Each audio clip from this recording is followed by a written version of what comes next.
taking care of these people. I love my clients.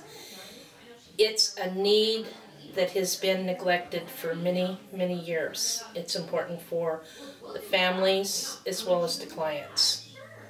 I find that by the end of my shift, that if I know I've done my best that I could do to make their life nicer and a little more pleasant, that's very rewarding to me, and I find that comforting.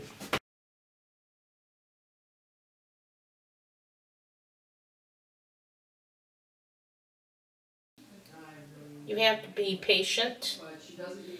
When you go into the home, you have to remember that it's their home, it isn't your home. You need to work within the criteria for them, whether it's their religious bases, whether they're hoarders, or whatever. You have to take all of that into consideration when you're working with these people. I would say be patient and be flexible. Sometimes when I go in, I have a set things what I want to do, but sometimes with Alzheimer's or some dementia, that totally goes out the window, and then you have to rethink what you're going to do that day. So you must always have your composure. You gotta keep it in your mind that these are clients, and you do eventually get to go home. And also, you have to remember that everybody's lives are different, and you have to try to just take a deep breath and let it go.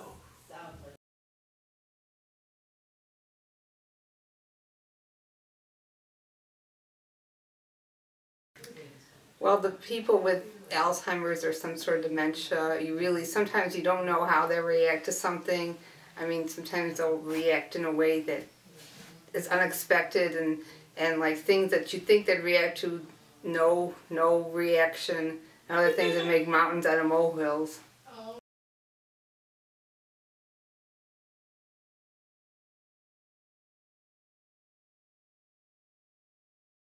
I usually count to 10. I had a very difficult client who was kind of verbally abusive to me.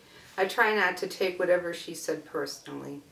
So I have to think she's the client, whatever she's saying, is off the top of her head. So not to take it too personally.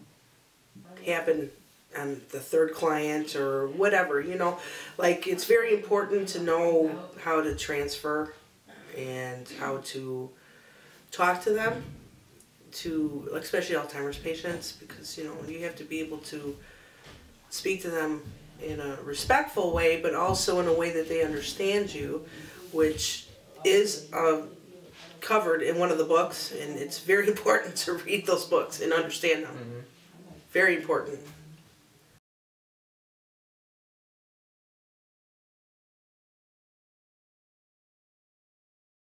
I have all kinds of funny stories. I took one of my clients shopping. This is about a year and a half ago, and she insisted that she wanted to use one of those motorized carts in the store, and we did, and she knocked down a whole display of Salerno cookies or something like that, and I'm telling you, we laughed till I think we both near peed our pants. It was so funny because nobody got hurt, and it was only about 3 feet tall, the display, and it was nothing but soft items, but it was just so funny. It was a cute moment. It was a good time.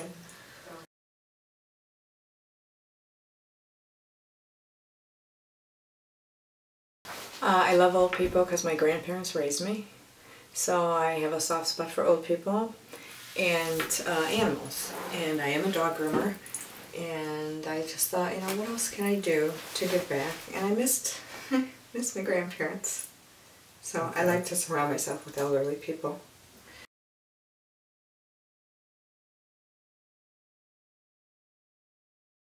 I was just impressed. I was like, wow, this is a nice company to work for, and everybody was very friendly.